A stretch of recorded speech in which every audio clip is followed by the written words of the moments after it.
بسم اللہ الرحمن الرحیم۔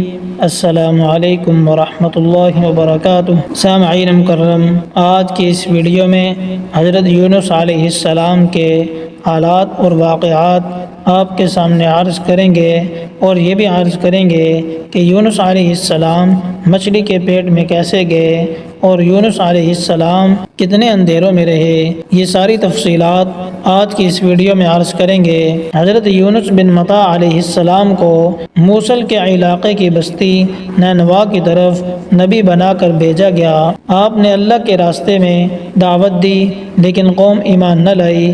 آپ وہاں سے ناراض ہو کر چل پڑے اور ان لوگوں سے کہنے لگے کہ 3 دن میں تم پر عذاب آ جائے گا۔ جب انہیں اس بات کی تحقیق ہوئی اور انہوں نے جان لیا کہ انبیاء جھوٹے نہیں ہوتے، تو یہ سب کے سب چھوٹے بڑے اپنے جانوروں اور مویشیوں کے ساتھ جنگل میں نکل آئے۔ بچوں کو ماؤں سے جدا کر دیا اور بلک بلک کر نہایت گریہ زاری سے اللہ کی بارگاہ میں فریاد شروع کر دی۔ حضرت یونس علیہ السلام یہاں سے چل کر ایک کشتی میں سوار ہوئے۔ آگے جا کر طوفان کے آثار ظاہر ہوئے۔ قریب تھا کہ کشتی ڈوب جائے۔ مشورہ یہ ہوا کہ کسی آدمی کو دریا میں ڈال دینا چاہیے تاکہ وزن کم ہو جائے۔ قرعہ اندازی ڈالی گئی جس میں حضرت یونس علیہ السلام کا نام نکلا، لیکن کسی نے آپ کو دریا میں ڈالنا پسند نہ کیا۔ دوبارہ قرعہ اندازی ہوئی، آپ کا ہی نام نکلا۔ تیسری مرتبہ پھر قرعہ ڈالا، اس مرتبہ بھی آپ کا نام نکلا۔ حضرت یونس علیہ السلام خود کھڑے ہو گئے، کپڑے اتار کر دریا میں کود پڑے۔ بحر احزر سے اللہ کے حکم سے ایک مچھلی پانی کاٹتی ہوئی آئی اور آپ کو لقمہ کر گئی، لیکن اللہ کے حکم سے نہ آپ کی ہڈی ٹوٹی نہ جسم کو کچھ نقصان ہوا۔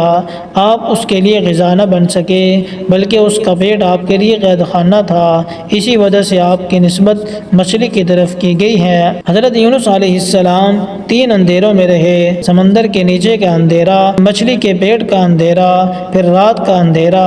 یہ 3 اندھیرے سب جمع تھے۔ آپ نے سمندر کی تہہ کی کنکریوں کی تسبیح سنی اور خود بھی تسبیح شروع کر دی۔ آپ مچھلی کے پیٹ میں گئے، پہلے تو سمجھے کہ میں مر گیا، پھر پاؤں کو ہلایا تو وہ ہلا، یقین ہوا کہ میں زندہ ہوں۔ وہیں سجدے میں گر پڑے اور کہنے لگے کہ اللہ تعالیٰ، میں نے تیرے لیے اس جگہ کو مسجد بنایا، اس سے پہلے کسی نے جائے سجود نہ بنائی ہوگی۔ حضرت حسن بصری رحمہ اللہ فرماتے ہیں کہ 40 دن آپ مچھلی کے پیٹ میں رہے۔ حضرت عبداللہ بن جریر سے مروی ہے کہ نبی علیہ السلام نے فرمایا، جب اللہ تعالیٰ نے حضرت یونس علیہ السلام کو قید کا ارادہ کیا تو مچھلی کو حکم دیا کہ آپ کو نگل لے، لیکن اس طرح کہ نہ ہڈی ٹوٹے نہ جسم پر کھرچ آئے۔ جب آپ سمندر کی تہہ میں پہنچے تو وہاں تسبیحات سن کر حیران ہو گئے۔ وہی آئی کہ یہ سمندر کے جانوروں کی تسبیح ہے۔ چنانچہ آپ نے بھی تسبیح شروع کر دی۔ اسے سن کر فرشتوں نے کہا، اے اللہ، یہ آواز تو بہت دور کی ہے اور بہت کمزور ہے، کس کی آواز ہے؟ ہم تو نہیں پہچان سکتے۔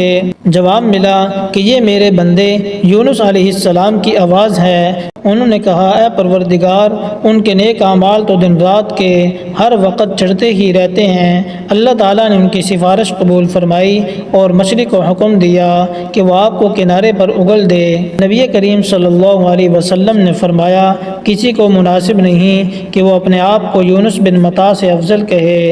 اللہ کے بندے، اس نے اندھیروں میں اپنے رب کی تسبیح بیان کی ہے۔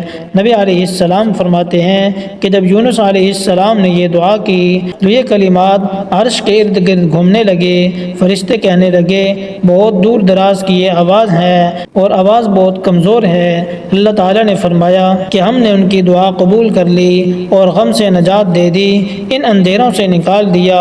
اسی طرح اللہ تعالیٰ ایمان والوں کو نجات دیا کرتے ہیں۔ آپ نے فرمایا، ہاں، وہ دعا حضرت ذوالنون کی ہے جو انہوں نے مچھلی کے پیٹ میں کہی تھی، یعنی لا الہ الا انت سبحانک انی کنت من الظالمین۔ جو مسلمان بھی جس معاملے میں جب کبھی اپنے رب سے یہ دعا کرے تو اللہ تعالیٰ اسے ضرور قبول فرماتا ہے۔ تو محترم سامعین، یہ حضرت یونس علیہ السلام کے حالات اور واقعات تھے اور مچھلی کے پیٹ میں جانے کا ذکر تھا۔ مزید اس طرح کی ویڈیو کے لیے ہمارے چینل کو سبسکرائب کریں، ویڈیو کو لائک کریں، شیئر کریں اور ویڈیو کو مکمل دیکھیں۔